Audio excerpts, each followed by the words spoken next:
The rain hammered against the cafe window like impatient fingers, each drop racing down the glass in desperate rivulets that mirrored the anxiety churning in my stomach. I wrapped my oversized cardigan tighter around my body, the fabric worn thin from too many washes, and tried to disappear into the cracked leather booth. The coffee in front of me had gone cold an hour ago, but I kept my hands wrapped around the chipped mug anyway, needing something to anchor me. My best friend Sarah had set this up. "Just one date, Maya," she'd pleaded over the phone last week. "My cousin's friend needs someone nice. Low pressure. You need to get out of that apartment. Low pressure." The words felt like a cruel joke now as I glanced down at my reflection in the darkened phone screen. I'd done this on purpose. Chosen the baggiest sweater I owned, one that swallowed my frame whole and hid every curve.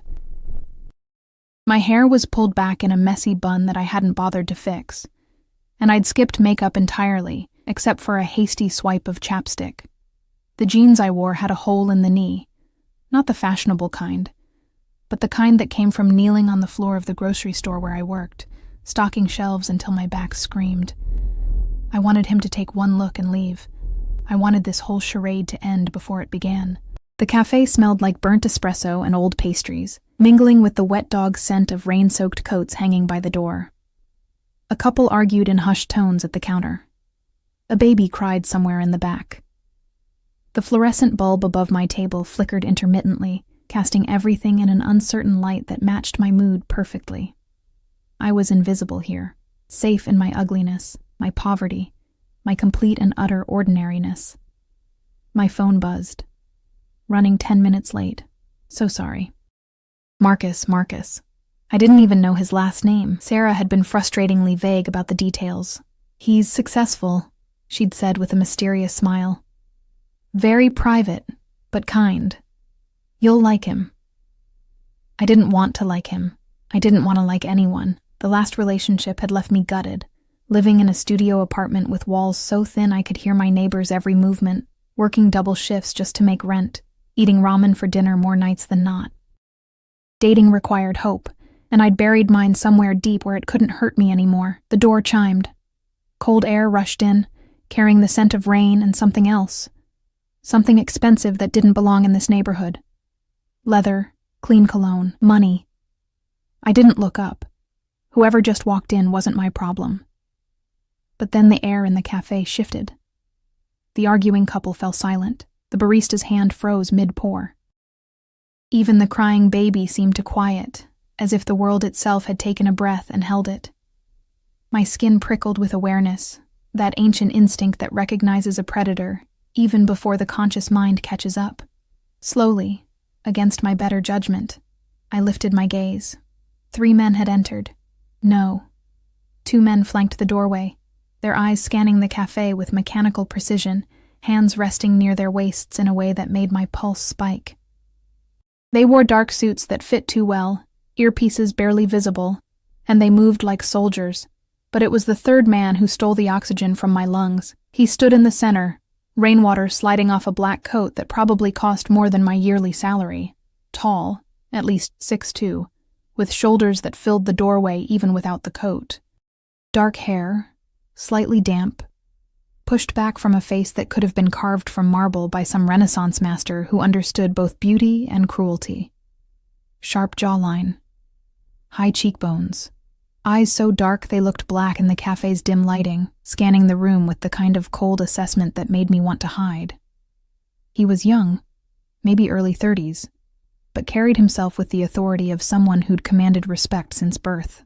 Power radiated from him like heat, making everything around him seem shabby and small by comparison.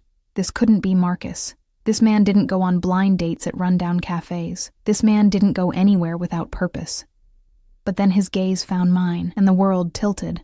Those dark eyes locked onto me with an intensity that physically hurt, like staring into the sun. His expression didn't change, no smile, no recognition. But something shifted in his posture. A predator that had just spotted its prey. He moved toward me, his bodyguards following like shadows, and I couldn't breathe, couldn't move. My fingers tightened around the cold coffee mug until I thought it might shatter. "Maya?" His voice was low, controlled, with an accent I couldn't quite place. European, maybe? Old money. Danger.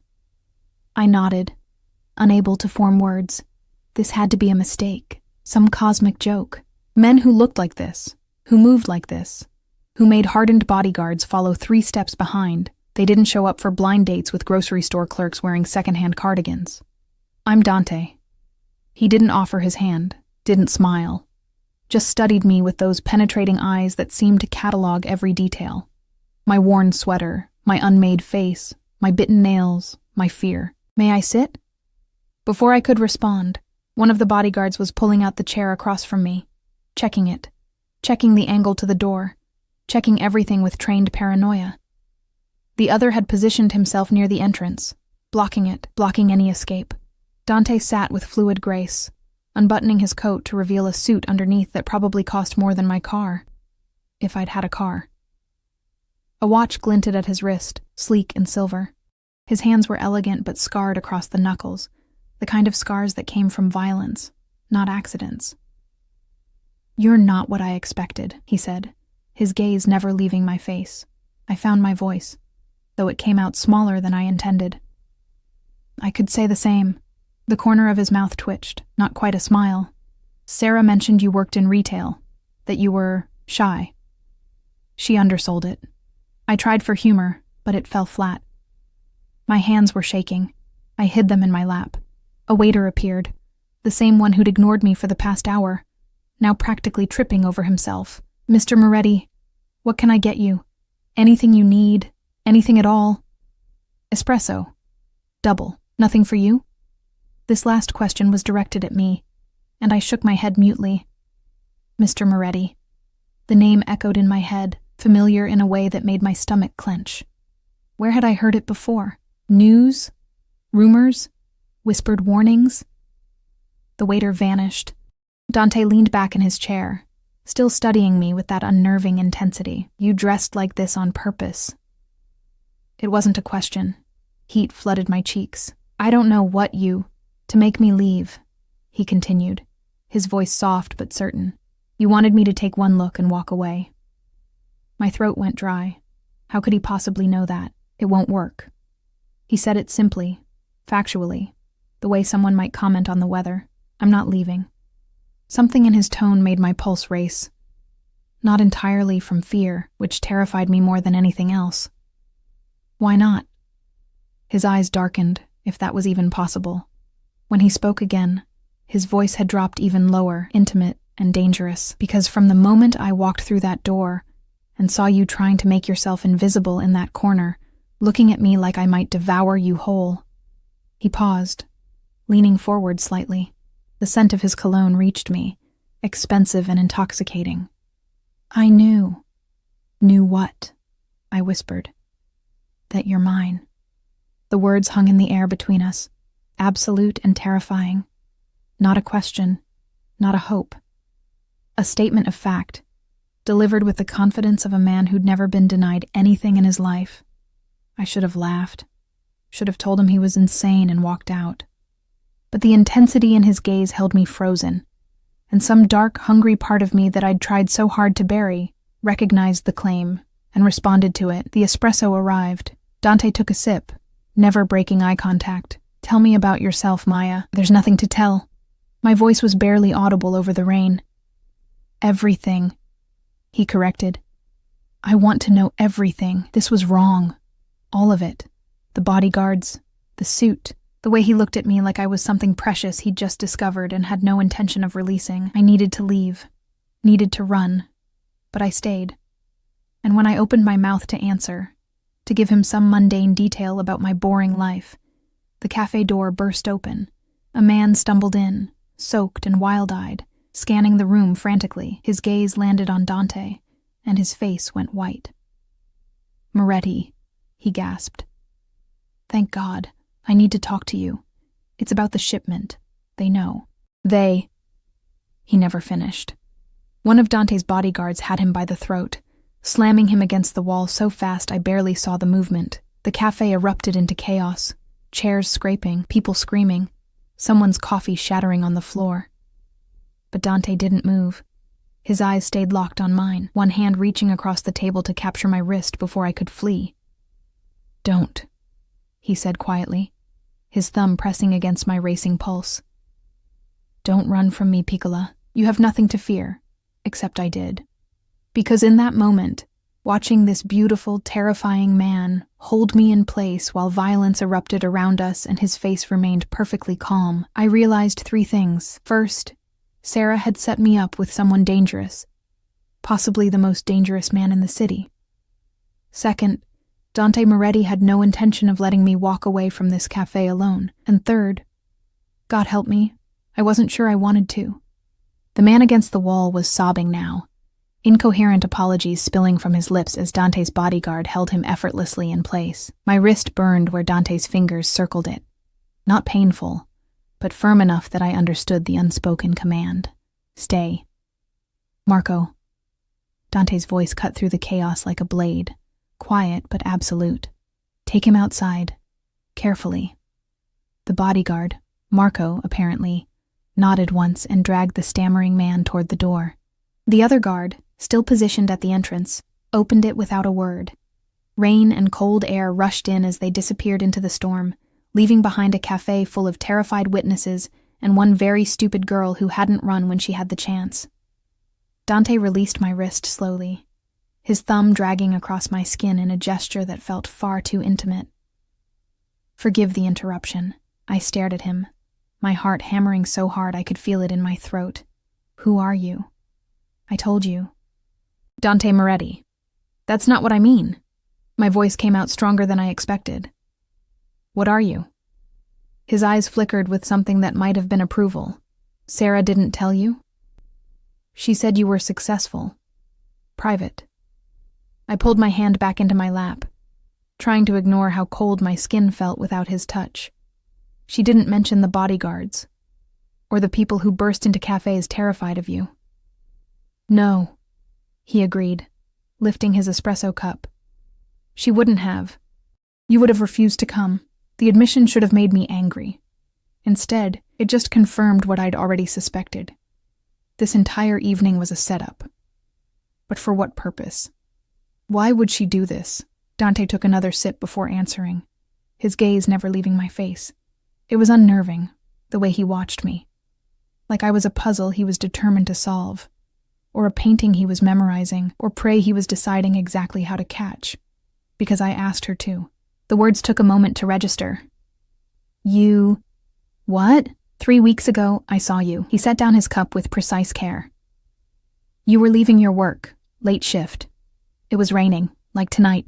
You didn't have an umbrella, so you held your bag over your head and ran to the bus stop." His voice softened slightly, and something dangerous glinted in his eyes. "You were smiling.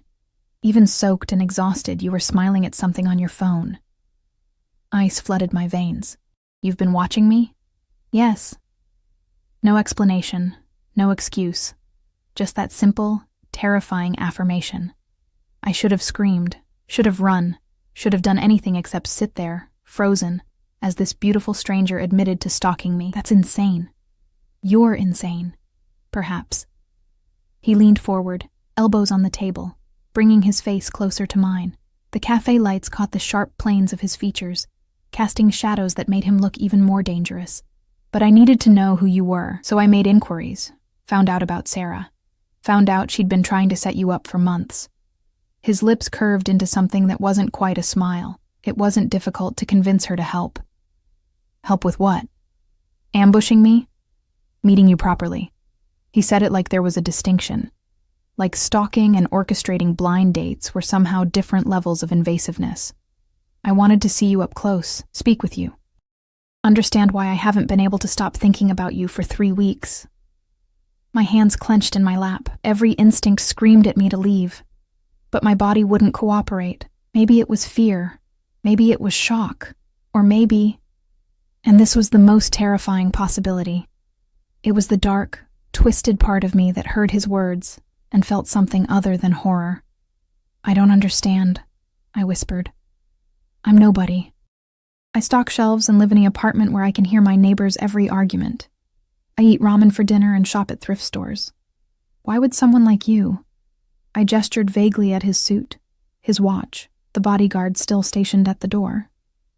Want anything to do with me? His expression shifted, something almost like tenderness crossing his features, before the cold mask returned. Because you smiled in the rain, Maya.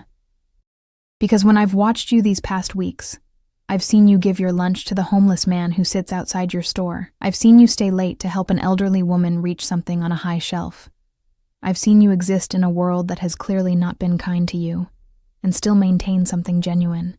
He paused, his voice dropping. Do you know how rare that is in my world? Your world, I repeated. Which is what, exactly? For a long moment he didn't answer. The rain continued its assault on the windows. Somewhere in the cafe, someone dropped a plate, and the crash made me flinch. Dante's jaw tightened slightly, the only sign that he'd noticed. I handle certain business interests, he finally said. Import, export, investments. Some of these interests operate in areas that law enforcement finds questionable. His eyes bored into mine. I am not a good man, Piccola. I've done things that would make you run from this cafe and never look back, but I've never lied about what I am. You're a criminal. The word tasted strange on my tongue. I prefer entrepreneur, but yes, if we're being crude about it. He didn't look ashamed, didn't look anything except calmly certain. Does that frighten you? Yes. There was no point in lying. Good. Fear will keep you cautious. He reached across the table again, and this time I didn't pull away when his fingers found mine.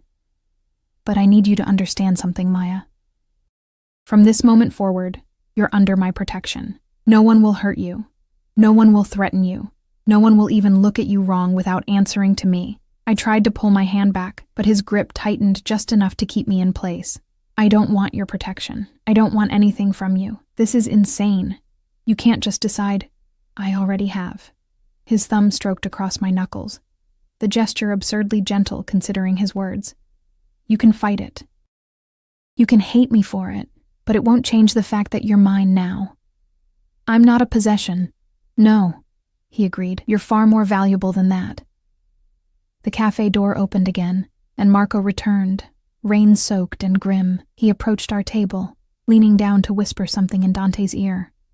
I couldn't hear the words, but I saw Dante's expression darken, his jaw clenching.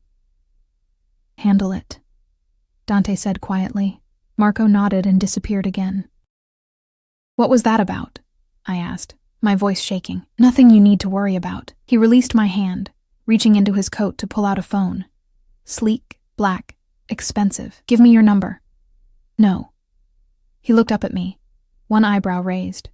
No, I'm not giving you my number. I'm going to leave this cafe, go home, and pretend this entire nightmare never happened. I stood up, grabbing my threadbare coat from the booth. Thank you for the... well, not for anything, actually. This has been the most disturbing evening of my life. I made it 3 steps before Dante was standing in front of me, moving so fast and so silently that I gasped. He didn't touch me, but his presence alone was enough to root me in place. I can't let you leave alone, he said softly. It's not safe. Safe from what? From who? My voice rose slightly. The only dangerous person I've met tonight is you. His eyes flickered with something, pain, maybe, or recognition. Fair enough. But the man who came in earlier, the one Marco removed, he was followed. Which means people now know I'm here. Which means they'll be watching when you leave. He leaned closer, and I could smell his cologne again, intoxicating and terrifying. I have enemies, Maya, many of them. And as of tonight, you're associated with me. That makes you a target. Then unassociate me. I tried to step around him, but he moved with me. A dance I couldn't win. Tell your enemies or whoever that I'm nobody. That this was a mistake. It's too late for that. His voice had gone cold, the brief flash of tenderness completely gone. They've already seen us together, already taken photos, most likely. By morning, everyone in my world will know that Dante Moretti spent the evening with an unknown woman. His hand came up to cut my face, and I froze. Which means they'll want to know who you are, what you mean to me, and how they can use you. Tears burned behind my eyes, but I refused to let them fall. This is your fault. You did this. You stalked me, orchestrated this meeting, and now you're telling me I'm in danger because of your choices? Yes. No apology, no regret. Just that simple, devastating confirmation. I hate you. The words came out broken. His thumb brushed across my cheekbone, catching a tear I hadn't realized had fallen. You will. Many times, I think. But you'll be alive to hate me, which is what matters. Before I could respond, before I could scream or fight or do anything, he was guiding me toward the door with a hand on the small of my back. The bodyguard appeared instantly, holding an umbrella, scanning the street with those paranoid eyes. Where are we going? I demanded, trying to dig my heels in. Somewhere safe. My driver is outside. I'm not getting in a car with you. He looked down at me, and for the first time since we'd met, I saw something almost like regret in his expression. I know this is frightening. I know you don't understand, but I promise you, Piccola, I will never hurt you. Everything I do from this moment forward is to keep you safe from threats you created. Yes. He didn't deny it, didn't try to justify it, just kept guiding me toward the door, toward the rain, toward whatever nightmare he was pulling me into. The street was dark and wet, the rain having driven most people indoors. A black SUV idled at the curb, windows tinted so dark I couldn't see inside. Marco opened the back door, and warm air spilled out, along with the scent of leather and luxury. I looked at that open door, at Dante's hand still resting against my back, at the empty street where no one would hear me scream, and I made the stupidest decision of my life. I got in the car. Dante slid in beside me, and Marco closed the door with a soft click that sounded like a prison cell locking. The driver, another stern-faced man in a dark suit, pulled away from the curb without a word. I pressed myself against the opposite door, as far from Dante as possible. Where are you taking me? My home. You'll stay there tonight. Absolutely not. Take me to my apartment. Your apartment has 3 separate entry points, windows that don't lock properly, and neighbors who wouldn't hear you scream over their own arguments. He said it calmly, like he was discussing the weather, not revealing that he'd thoroughly surveilled my living situation. It's not secure. How do you know? I stopped, closing my eyes. Of course you know. You've been watching me for 3 weeks, making sure you were safe, he corrected. That's not comforting. I turned to face him fully, anger finally overtaking fear. Nothing about this is comforting. You're a criminal who's decided I belong to him based on seeing me smile in the rain. You've turned my life upside down in the span of an hour, and now you're kidnapping me. I prefer protective custody. The corner of his mouth twitched again. Was he amused? But yes. Technically, I suppose this could be classified as kidnapping. I wanted to hit him, wanted to scream, wanted to do anything except sit in this impossibly comfortable car that probably cost more than I'd earn in 5 years, watching this beautiful, terrifying man look at me like I was something precious he'd finally captured. What happens tomorrow? I asked, my voice small. What happens when I don't show up for work? When Sarah can't reach me? When people realize I'm missing? I'll handle it. He pulled out his phone, fingers moving across the screen. Your manager will receive notification that you've had a family emergency and need time off. Paid, of course. Sarah will receive a text from your number, explaining that the date went well, and you need some time to think. He looked up at me. And anyone else who matters to you will be assured that you're safe. You can't just erase my life. I'm not erasing it. His voice softened. I'm protecting it. There's a difference. The car pulled up to a gate, massive, iron, with security cameras visible even in the rain. It swung open automatically, and we drove through into what looked like a private estate. Trees lined the driveway, their branches creating a canopy overhead.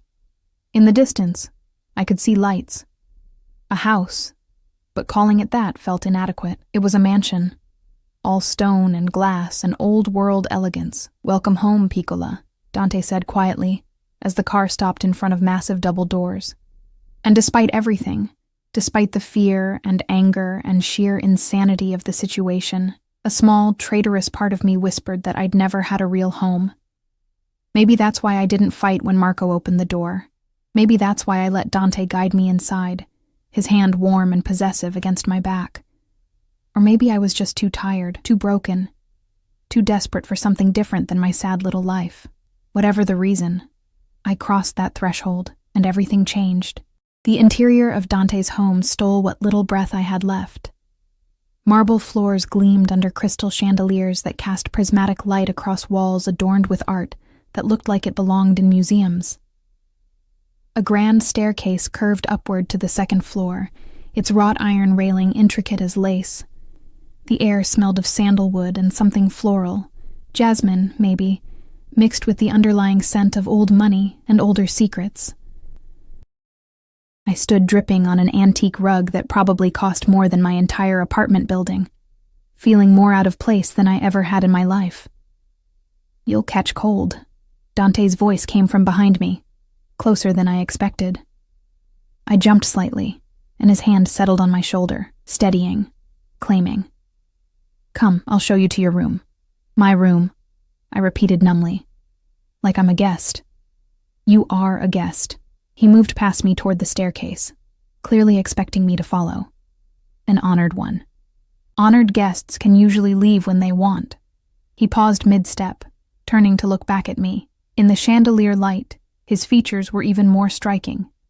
Sharp enough to cut, beautiful enough to make my chest ache. "Give me 1 week, Maya." "What?" 1 week.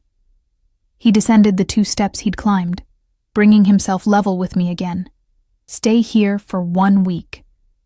Let me show you that you're safe. Let me prove that I'm not the monster you think I am." His hand came up to brush a wet strand of hair from my face, the gesture achingly gentle. "If after 7 days you still want to leave, I'll take you home myself. I'll post guards to keep you safe, but I won't force you to stay." I searched his face for deception, for the trap hidden in his words. "And if I say no? If I demand you take me home right now?" His jaw tightened almost imperceptibly.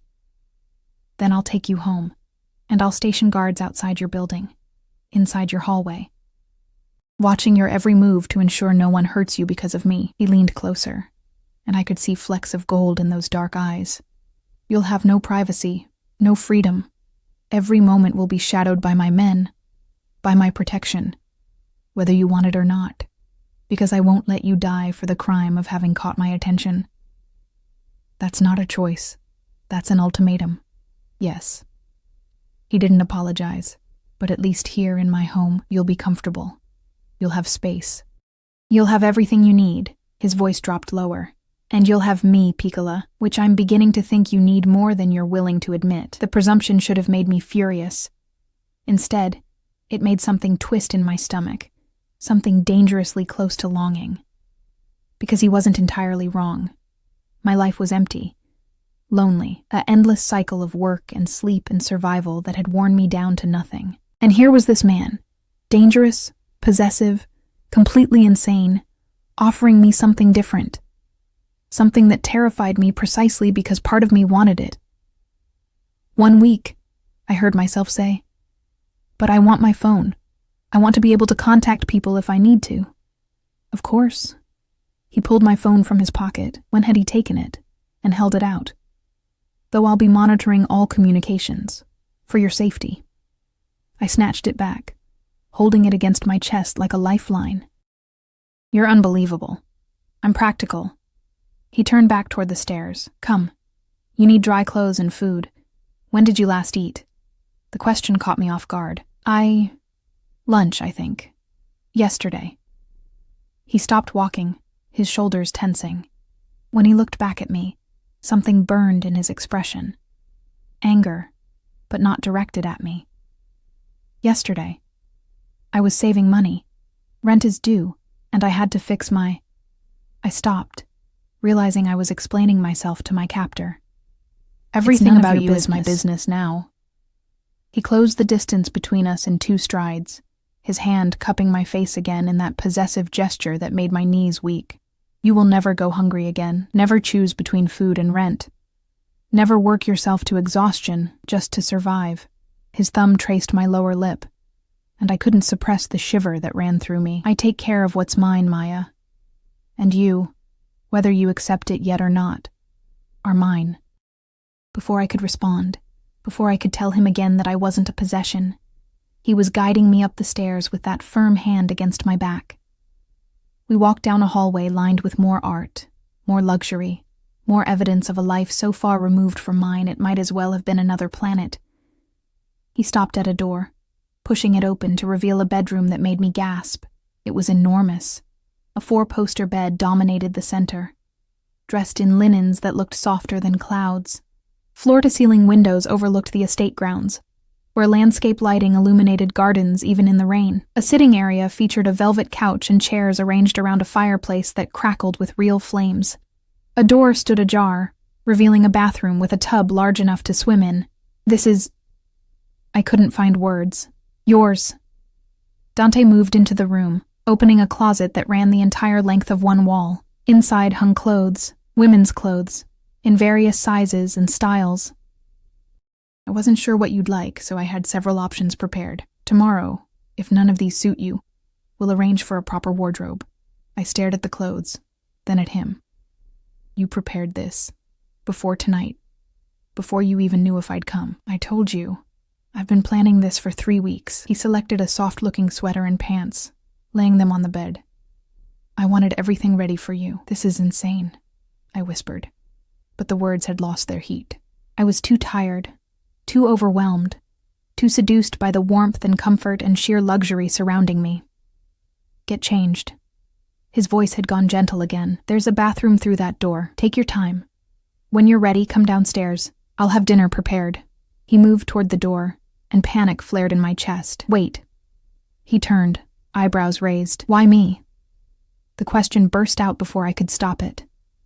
"Really, I need to understand. You could have anyone. Women who fit into your world. Women who are beautiful and sophisticated and... You are beautiful." He said it with such conviction that I almost believed him. But more than that, you're real, genuine, untouched by the corruption and greed that poisons everything in my world. He took a step back toward me, and I held my ground even though every instinct screamed to retreat. "Do you know what it's like, Maya, to live in a world where everyone wants something from you? Where every smile is calculated, every word a negotiation, every relationship a transaction?"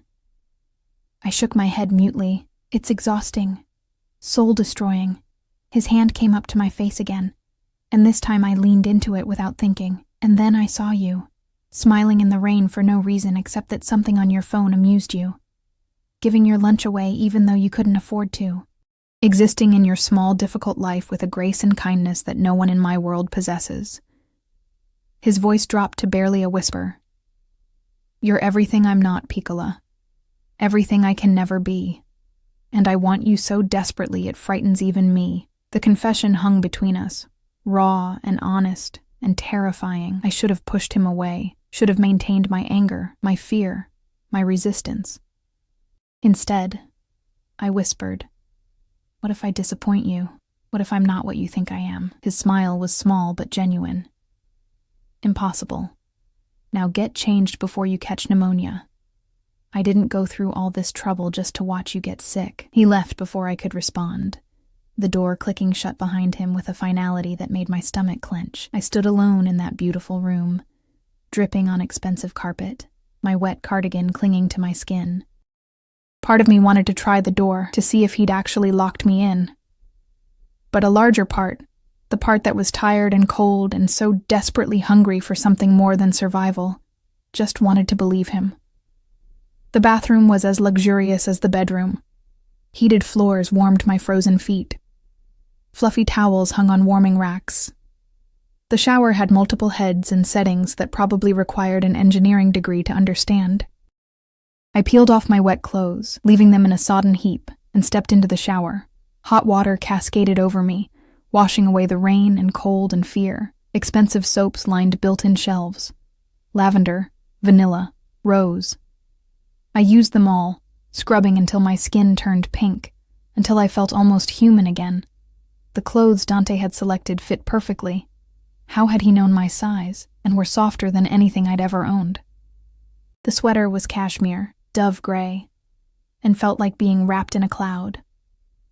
The pants were silk-lined, falling perfectly to my ankles. I caught sight of myself in the full-length mirror, and barely recognized the woman staring back. Without the intentional frumpy disguise, without the armor of ugliness I'd worn to the cafe, I looked different, vulnerable, almost pretty, in the right light. My phone buzzed. A text from Sarah. OMG, how did it go? Marcus said you guys really hit it off, Marcus. She still thought his name was Marcus. She had no idea what she'd actually set in motion. I typed back, it was interesting. Need some time to process. Talk tomorrow? Her response came immediately. Yes. So proud of you for giving it a chance. He's a good guy, I promise. A good guy. I almost laughed. Dante Moretti was many things, but good wasn't one of them. My stomach growled, reminding me I hadn't eaten since yesterday. The thought of food, real food, not ramen or day-old bread, was too tempting to resist. I left the safety of the bedroom and made my way downstairs, following the sounds and smells emanating from somewhere in the back of the house. The mansion was a maze of hallways and rooms, each more opulent than the last. I passed a library with floor-to-ceiling books, a room filled with gym equipment, another that looked like a home theater. Finally, I found the kitchen, modern and gleaming, all marble counters and professional-grade appliances. And there, at a small table in an adjacent breakfast nook, sat Dante. He'd changed too, trading his suit for dark pants and a simple white shirt, sleeves rolled up to reveal those scarred forearms. His hair was still damp, suggesting he'd showered as well. He looked younger like this, less dangerous, though the gun I could see holstered at his side quickly dispelled that illusion. Sit. He gestured to the chair across from him, where a plate waited. Pasta in cream sauce, perfectly cooked vegetables, bread that steamed when I broke it open. Eat. I sat, unable to resist the siren call of real food. The first bite nearly made me moan, rich and flavorful, and so far beyond anything I'd tasted in months that tears pricked my eyes. Dante watched me eat with that intense focus, barely touching his own plate. Good? I couldn't find adequate words. Thank you. Don't thank me for basic necessities. His voice had gone hard again. The fact that you've been starving yourself to pay rent makes me want to burn down your landlord's office. Please don't. I took another bite, savoring it. I need a place to live. You have one. Here. For 1 week, I corrected. That was the deal. His jaw tightened, but he didn't argue. Instead, he asked, tell me about yourself, your family. Why? So you can add it to the file you've clearly already compiled on me? I want to hear it from you. He leaned forward, elbows on the table. I want to know who you are, Maya. Not just the facts I've gathered, but the person behind them. I should have refused, should have kept that wall between us.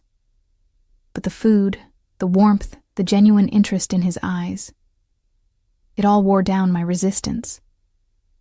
There's not much to tell, I said quietly. My parents died when I was 16. Car accident. I went into foster care, aged out at 18. I've been on my own ever since. I pushed pasta around my plate. No siblings, no extended family that wanted anything to do with me. Just alone. Something flickered across his face. Pain, recognition, understanding. I'm sorry. Don't be. It made me strong. It made you survive. His hand reached across the table, covering mine. But you deserve more than survival, Piccola. You deserve to live. The sincerity in his voice broke something inside me. Tears spilled over before I could stop them, and I yanked my hand back, swiping at my face. I'm fine. I've always been fine. No.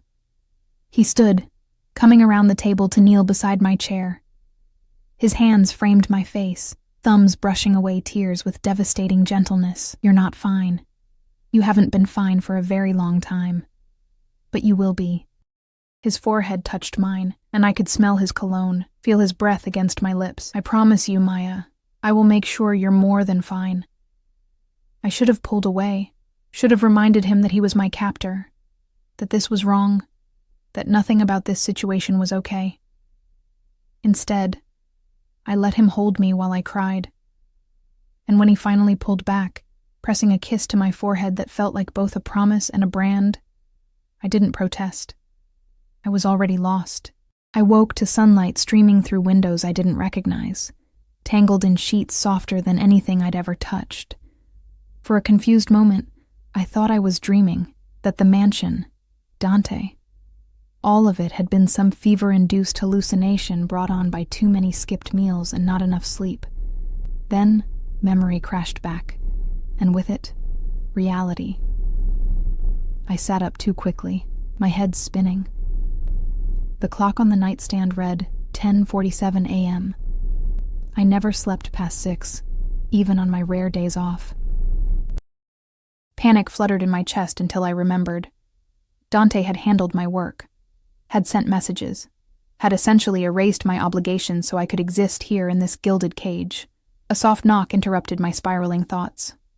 "Miss Maya?" A woman's voice, accented and kind. "May I come in?" I pulled the covers up to my chin. Yes?" The door opened to reveal a woman in her 50s, gray hair pulled back in a neat bun, wearing a simple black dress and apron. She carried a tray laden with food, fresh fruit, pastries, coffee that smelled like heaven. "Good morning." She smiled warmly, setting the tray on the bedside table. "I'm Rosa. I manage Mr. Moretti's household. He asked me to ensure you had everything you needed."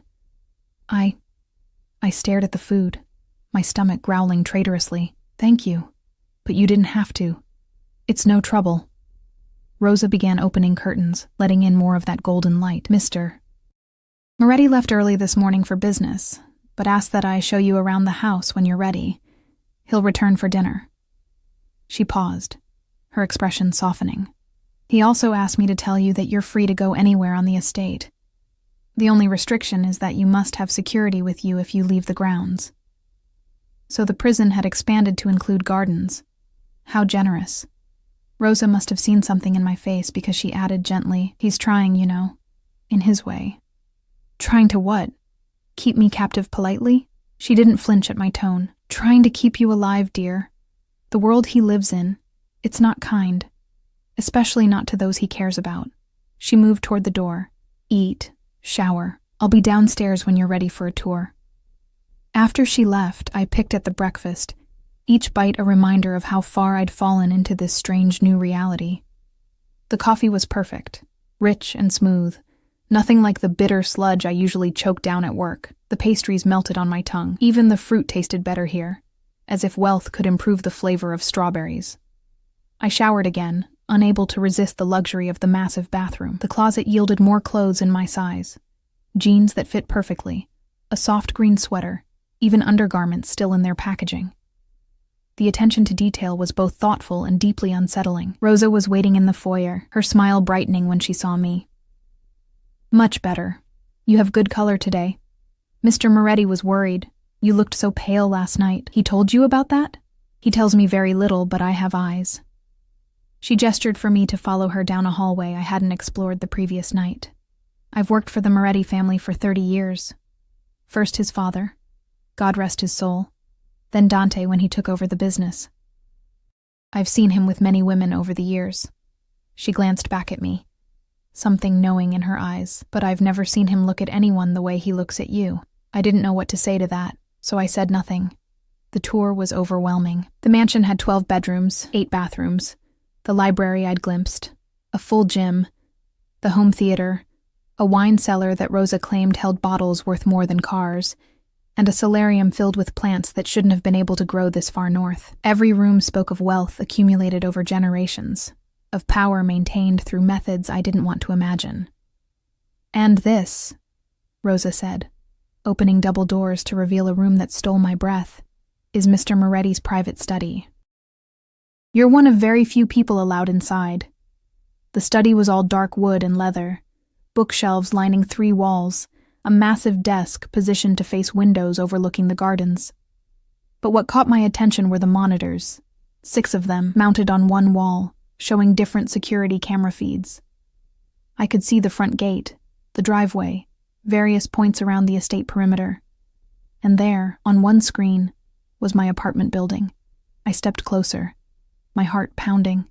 The camera had a clear view of my front entrance, the bus stop where I waited every morning, even the grocery store where I worked. "He's been watching," I whispered. Rosa's hand touched my shoulder gently. He's been protecting. There's a difference, dear. Is there? I turned to face her, because from where I'm standing it looks like obsession. She studied me for a long moment before speaking. When Dante was 15, his mother was killed, murdered by rivals who wanted to hurt his father. They took her from a restaurant in broad daylight, and by the time his father's men found her, it was too late. Rosa's voice was soft but steady. Dante was the one who identified her body. A boy, looking at what those monsters had done to the woman he loved most in the world. My anger faltered, replaced by something uncomfortably close to sympathy. After that, Rosa continued, he became obsessed with control. With knowing where everyone was, what threats existed, how to prevent another loss. His father tried to help him, but the damage was done. When his father died 5 years ago, Dante took over not just the business, but the burden of protecting everyone in his world. She squeezed my shoulder. So yes, he watches. Yes, he controls. But it comes from a place of terror, not cruelty. He's afraid of losing what matters to him. But I'm not his to lose, I protested weakly. Rosa's smile was sad. Try telling him that.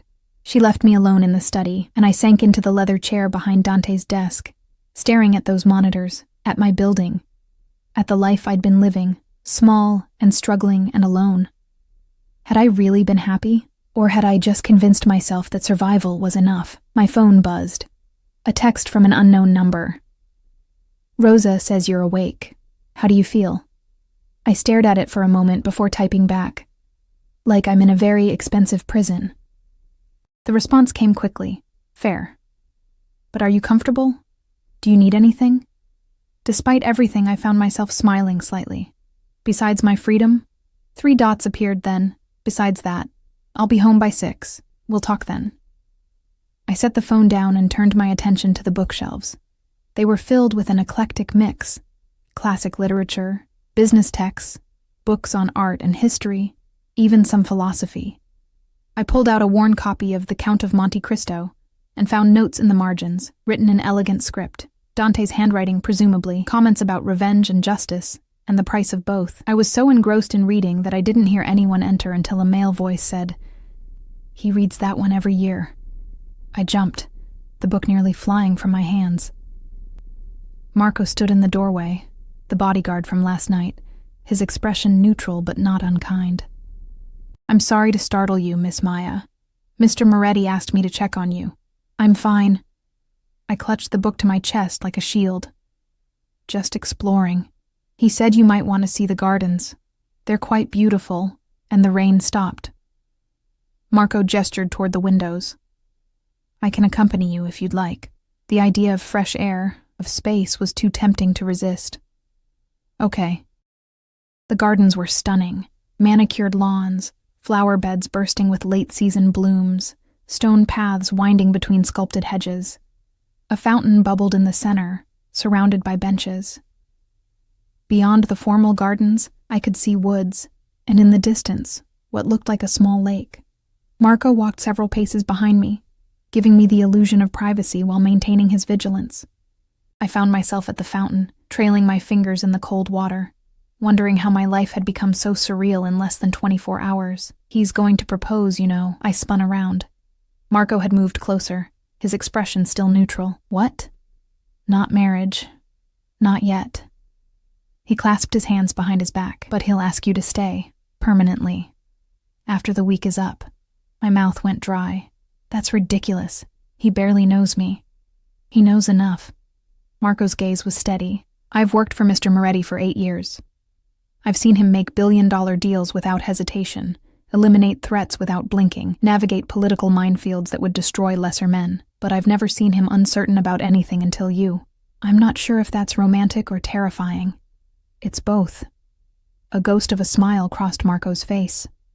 "Most things about Dante Moretti are, but I'll tell you what I've told no one else. He's a good man trapped in a dark world. He didn't choose this life. It chose him. And every day he tries to be better than what the world expects him to be." "Why are you telling me this?" "Because you'll have to decide soon whether you can accept him for what he is." And I think, Marco paused, choosing his words carefully, I think you might be the only person who can save him from becoming the monster everyone already believes he is. Before I could respond, his hand went to his earpiece, his expression sharpening. Copy that. He looked at me. We need to go inside. Now. What's wrong? Probably nothing, but there's been a breach in the outer perimeter. Standard protocol is to secure all principals. He was already guiding me back toward the house, his hand hovering near the gun at his side. My heart raced. A breach? You mean someone's trying to get in? Or trying to see who's here? We reached the house and Marco ushered me inside, locking the door behind us. Rosa appeared instantly, her face tight with concern. Take her to the safe room, Marco instructed. No. My voice came out stronger than I felt. I'm not hiding in some panic room. Tell me what's happening. Marco exchanged a glance with Rosa before sighing. Surveillance picked up 2 vehicles passing by the main gate 3 times in the last hour. Different cars each time. But the occupants matched known associates of the Calabrese family. Which means, I pressed, which means Dante's rivals are testing his security, seeing what they can see, who they can see. His expression softened slightly. They're looking for weaknesses, Miss Maya. And right now, you're his biggest one. The weight of those words settled over me like a shroud. This was real. The danger Dante had warned me about wasn't just paranoid posturing. It was concrete, present, circling the gates like wolves. How long until Dante gets back? I asked quietly. He's already on his way. Should be here within the hour. Marco's phone buzzed, and he glanced at it. He wants to talk to you. He handed me the phone. I lifted it to my ear with shaking hands. Hello? Maya. Dante's voice was tight with controlled fury. Are you all right? Yes. Marco has me inside. He mentioned the Calabrese family. Vultures, testing boundaries they shouldn't cross. I could hear traffic in the background, the sound of his vehicle moving fast. This is my fault. I should have been more careful last night. Should have ensured no one saw us together. It's a little late for should-haves. I know, he paused. And when he spoke again, his voice had softened. I'm sorry, Piccola. I promised to keep you safe, and already they're circling. But I swear to you no one will touch you. No one will even get close. Despite everything, the fear, the anger, the sheer insanity of the situation, his words settled something in my chest. I believe you. Good. I could hear the relief in his voice. Stay inside until I get there. Don't go near windows. Marco and Rosa will keep you safe. Dante? I said before he could hang up. Yes? Hurry. The single word held more meaning than I wanted to admit. More need than was wise. More trust than I should have felt. Already am, amore mio. The endearment rolled off his tongue like honey. Already am. The line went dead. I handed the phone back to Marco, who was watching me with that knowing expression again. Come, Rosa said, taking my arm. Let's get you some tea. You look pale again. But as she led me toward the kitchen, as Marco took up position by the door, as the mansion's security systems hummed to life around me, I realized something that should have terrified me, but instead felt almost like relief. I was waiting for Dante to come home, not my captor, not the dangerous criminal who'd upended my life, but Dante, the man who read The Count of Monte Cristo every year and made notes about justice, who'd lost his mother at 15 and never recovered, who looked at me like I was something precious and rare and worth protecting at any cost. I was waiting for him, and that realization changed everything. Dante arrived like a storm, the front doors slamming open, his footsteps echoing through the marble foyer, his voice sharp as he barked orders to Marco and the other guards who'd materialized from nowhere. I stood in the kitchen doorway, tea forgotten in my hands, watching this man command his small army with the precision of a general. Then his eyes found me, and everything else fell away. He crossed the distance between us in seconds, his hands framing my face, his gaze scanning me with frantic intensity. You're all right. Tell me you're all right. I'm fine, I breathed, surprised by how much I meant it. Nothing happened. They just drove by. They shouldn't have gotten that close, his jaw clenched, fury burning just beneath his controlled surface. I'm doubling security, tripling it. No one gets within a mile of this property without me knowing about it. Dante. I covered his hands with mine, feeling the tension vibrating through him. I'm okay. You got here. Everything's okay. He pulled me against his chest so suddenly that my tea sloshed onto the floor. His arms banded around me, one hand cradling the back of my head, and I could feel his heart hammering against my cheek. When Marco called, when he said the Calabresi were circling, his voice broke slightly. I couldn't breathe, Maya. The thought of them touching you, hurting you because of me, but they didn't. I pulled back enough to look at his face. Your security worked. Your people protected me. The system you built kept me safe. Something shifted in his expression. Gratitude, wonder, and that devastating intensity that made my knees weak. You're not angry? Not blaming me for bringing this danger into your life? I should have been. Any rational person would have been. But standing there in his arms, feeling the genuine terror that had gripped him at the thought of me being hurt, I couldn't summon the anger I knew I should feel. I'm terrified, I admitted. But not of you. Not anymore. His thumb traced my cheekbone, and I saw his walls crumbling in real time. I need to tell you something about why I'm the way I am, why I can't let you go. Rosa told me. About your mother. Pain flashed across his face. Then you understand. After she died, I swore I'd never let anyone I cared about be vulnerable again. I built walls, systems, an entire empire designed to protect what's mine. His forehead touched mine, but then I saw you, smiling in the rain, and every wall I'd built crumbled. You became my greatest vulnerability and my greatest desire all at once. That's not love, Dante, I whispered. That's obsession. Perhaps. His lips brushed my temple. But give me time, Piccola. Let me show you it can become love. Real love. The kind that doesn't cage but protects, that doesn't possess but cherishes. Before I could respond, Marco cleared his throat from the doorway. Sir, we need to discuss the security breach. Dante's expression hardened instantly, the vulnerable man disappearing behind the crime lord's mask. Give me 10 minutes. He looked back at me. Will you wait for me, in the study?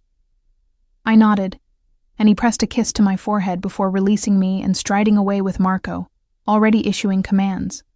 Rosa appeared with a mop for the spilled tea, her expression knowing. See? He comes alive around you.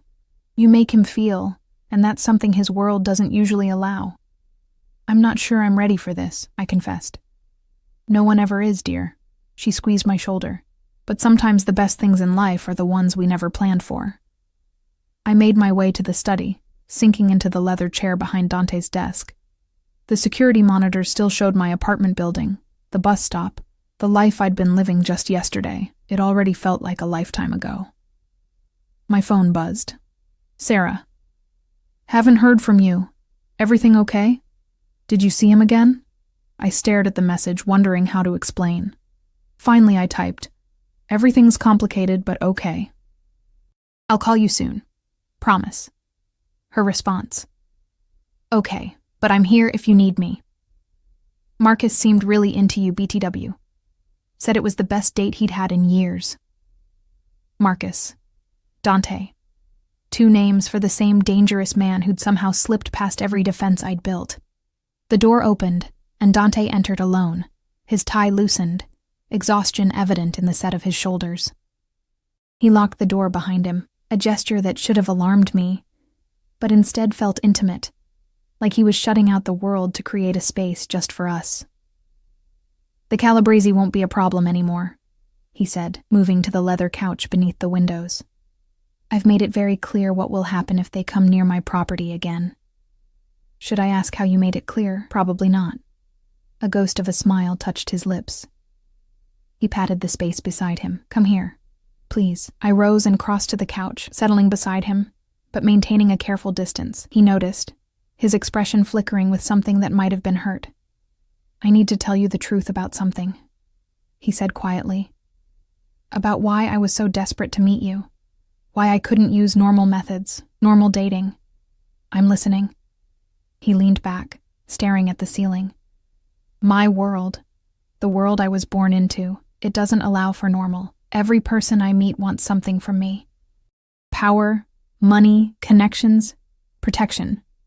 Every relationship is transactional. Even the women I've been with, they wanted the lifestyle, the status, the security that comes with being associated with the Moretti name. His hand found mine, threading our fingers together. But you didn't know my name, didn't know what I was. You dressed ugly on purpose to drive me away, which meant you weren't trying to trap me. You gave your lunch to homeless people and smiled for no reason and existed in a world that didn't revolve around me. He turned his head to look at me. Do you understand how rare that is? How precious? So I was what? A novelty? Something different to collect? No. He sat up, turning to face me fully. You were hope. A glimpse of something real in a world built on lies and violence and corruption. When I saw you, I thought maybe I could have something genuine. Maybe I could build something that wasn't stained by blood and fear. But you went about it all wrong, I said softly. The stalking, the forced date, the kidnapping. I know. He looked away, shame evident in his expression. I know. And if I could go back, I'd do it differently. I'd approach you honestly, give you time, let you choose me without coercion. His voice dropped. But I can't go back. All I can do is ask you, beg you, if necessary, to give me a chance to do better. To be better. I studied his face. This beautiful, damaged man who'd lost his mother and never learned how to love without controlling, how to care without consuming. What would that look like? You being better? It would mean no more watching your apartment without permission, no more making decisions for you, no more treating you like something to protect rather than someone to partner with. He squeezed my hand. It would mean giving you real choices, real freedom, and trusting that you might choose to stay anyway. And if I don't, if after this week I choose to leave, pain crossed his face, raw and undisguised, then I'll let you go. I'll make sure you're safe, guards, security, a better apartment if you'll accept it. But I won't force you to stay. His voice cracked slightly. It will destroy me, but I'll let you go. The honesty in his words, the genuine anguish at the thought of losing me, broke something open inside my chest. This wasn't just obsession. This was a man who'd been alone for so long, protected by walls so high that he'd forgotten how to be vulnerable. And somehow, inexplicably, I'd become the person who made him remember. I have conditions, I heard myself say. Hope flared in his eyes. Anything. First, you stop monitoring my communications unless I explicitly agree to it. My phone is mine. Done. Second, you let me keep working. Maybe not at the grocery store, but I need something that's mine. A purpose beyond being your whatever I am to you. I can arrange that. I own several legitimate businesses. You could work wherever you'd like, doing whatever interests you. He paused. Though I'd prefer somewhere secure. Third, I took a breath, steeling myself. You tell me the truth about everything. Your business, your world, the dangers. No more protecting me from information. If I'm choosing to be part of this, I need to know what I'm choosing. His jaw tightened, but he nodded. That will be difficult. There are things I've done, things I do, that will change how you see me. Maybe, I agreed. But lies will destroy us faster than truth ever could. He was quiet for a long moment, studying our joined hands. When he spoke again, his voice was rough with emotion. You said us, like there's already an us to destroy. I realized what I'd implied, and felt heat flood my cheeks. I don't know what this is. I don't know if what I'm feeling is real, or just Stockholm Syndrome, or trauma bonding, or... He cupped my face, silencing me. What are you feeling? Terrified, confused, angry at myself for not hating you. I met his eyes, but also safe, seen. Like for the first time in years, someone actually cares if I exist. I more than care, Maya. His thumb brushed my lower lip. I'm consumed by you. Every thought, every decision, every plan I make, they all revolve around keeping you safe and making you happy. It's maddening and wonderful and completely unprecedented in my life. That's not healthy. Nothing about me is healthy. His smile was self-deprecating. But with you, I want to try to be. I want to be the man who deserves that smile you gave the rain. The man who earns your trust rather than forcing it. I should have pulled away, should have maintained distance and rationality. Instead, I found myself leaning into his touch, my eyes drifting closed. I must be insane. We'll be insane together. His breath ghosted across my lips. May I kiss you, Piccola? I've wanted to since the moment I saw you in that cafe, drowning in that ugly cardigan. The fact that he asked, that he gave me the choice, made my decision easy. Yes. His lips met mine with devastating gentleness, nothing like the possessive intensity I'd expected. He kissed me like I was precious, fragile, something to be savored rather than claimed. His hand cradled the back of my head while his other arm wrapped around my waist, pulling me closer but never forcing, never demanding more than I was willing to give. I melted into him, my hands fisting in his shirt, and kissed him back with all the confusion and fear and unexpected desire swirling inside me. He tasted like espresso and danger, and promises I wasn't sure he could keep. When we finally broke apart, both breathing hard, he rested his forehead against mine. Stay. Please. Not just for the week. Stay with me. I don't know if I can, I whispered honestly. This world, your world, it's so far from anything I understand. Then let me teach you. Let me show you that it's not all darkness. There's beauty here too, if you know where to look. His hand found mine again, and I swear to you, Maya, I will spend every day proving that I can be worthy of you, that I can give you the life you deserve, not the life you've been surviving. What if I disappoint you? What if I'm not strong enough for this? Impossible. He kissed my forehead, my cheeks, the corner of my mouth. You've survived poverty, loneliness, loss, all while maintaining your kindness and grace. You're stronger than you know, stronger than I am, certainly. A knock at the door interrupted us. Sir, Marco's voice. The perimeter is secure, and I have the Calabrese report ready for your review. Dante's expression hardened slightly, the crime lord returning. 5 minutes. He looked back at me. I need to handle this, but tonight we'll have dinner together, just us. And you can ask me anything you want to know about my world, my business, my life. Complete honesty. Okay. I stood, suddenly nervous. I should let you work. He caught my hand before I could move away, pulling me back down for one more kiss, deeper this time, edged with hunger but still controlled. When he released me, his eyes were dark with promise. Tonight, Piccola, and every night after if you'll have me. I left him to his business dealings and found Rosa in the kitchen, preparing what looked like an elaborate dinner. She smiled when she saw my flushed face, my kiss-swollen lips. He's a good man, underneath everything, she said gently.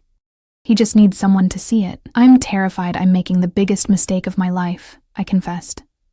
Or the best decision. She handed me a glass of wine. Sometimes, dear, the scariest choices lead to the most beautiful destinations. That night, Dante kept his promise. We ate dinner in a private dining room, just the two of us. And he told me everything. About his father's business, the legitimate fronts and the darker operations behind them, about the violence he'd witnessed and participated in, about the enemies he'd made and the blood on his hands. He didn't soften it or make excuses. He laid bare the reality of his world, watching my face for the moment I'd be unable to handle it and walk away. But I didn't walk away. Instead, I asked questions, tried to understand, attempted to reconcile this man who read classic literature and mourned his mother with the one who admitted to ordering executions and manipulating systems. I won't pretend to be something I'm not, he said as midnight approached. I'm a criminal by any legal definition. I've hurt people, destroyed lives, built an empire on fear and violence. If you can't accept that, I understand. But I need you to know, everything I do, every dark thing I'm part of, it's to protect the people in my world. To maintain a balance that keeps worse monsters at bay. Vigilante justice, I murmured. Something like that. He refilled my wine glass. The law doesn't reach into the places I operate. Someone has to maintain order, even if that order is built on morally questionable foundations. I was quiet for a long time, processing. Finally, I said, I don't think I can ever be comfortable with violence, but I understand that you didn't choose this life.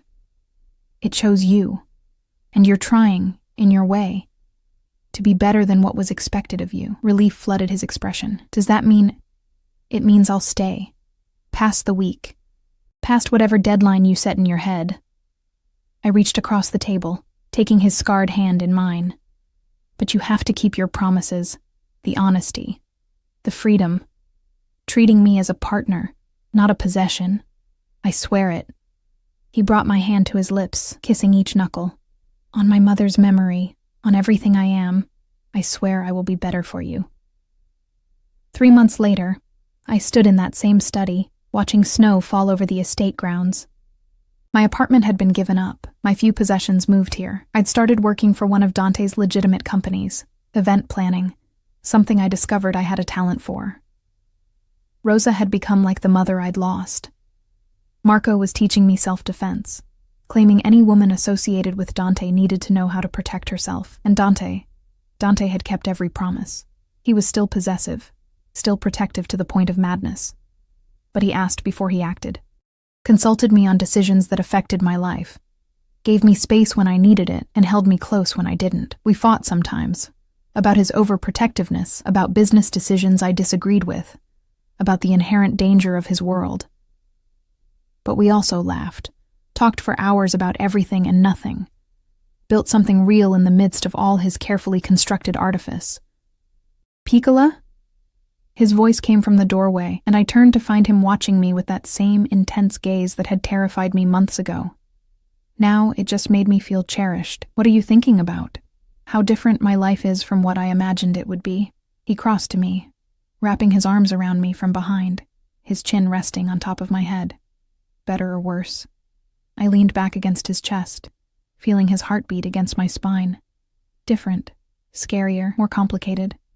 I turned in his arms to face him, but also fuller, richer, more alive than I've felt in years. His smile was genuine and unguarded, the smile he showed only to me. I love you, Maya. I know I've never said it explicitly, but I do, completely, irrevocably. In ways that probably aren't entirely healthy, but are real nonetheless. I know.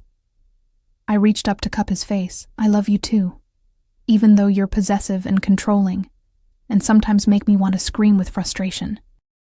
But, he prompted, that corner of his mouth twitching, but you're also kind and brilliant and capable of such tenderness that it breaks my heart. I pulled him down for a kiss. You're my complicated, dangerous, wonderful disaster of a man, and I wouldn't change you even if I could. He kissed me deeply, thoroughly, with all the passion and possession and love that defined everything about us. When we broke apart, he reached into his pocket and pulled out a small velvet box. My heart stopped. I'm not proposing, he said quickly, seeing my expression. Not yet. I know you need more time, and I respect that. He opened the box to reveal a delicate necklace, a small key on a platinum chain. But I wanted you to have this, a symbol that you hold the key to everything I am. My home, my heart, my entire world. Tears blurred my vision as he fastened it around my neck, the key settling just above my heart. It's beautiful. You're beautiful. He turned me to face the window again, his arms wrapped around me. And this, us, we're going to make it work. I'll spend every day earning the gift of your presence in my life. I know you will. I laced our fingers together, watching snow blanket the gardens in white. But Dante? Yes, amore mio? Eventually, you're going to have to explain to Sarah that Marcus doesn't exist. His laugh rumbled through his chest into my back. Eventually, but not tonight. Tonight, I just want to hold you and be grateful that you smiled in the rain that day, that you walked into that cafe wearing an ugly cardigan, that you gave me a chance when every logical part of you screamed to run. Best worst decision I ever made, I murmured. The very best worst decision, he agreed. And as we stood there together, watching Winter transform his estate into something magical, I realized that Rosa had been right. Sometimes the scariest choices did lead to the most beautiful destinations. I'd walked into that cafe expecting nothing and found everything. In the arms of a dangerous man who loved me with the same intensity he applied to everything else in his life. Completely, obsessively, and with a devotion that would move heaven and earth to keep me safe. It wasn't perfect. It would never be simple, but it was ours. And that was enough.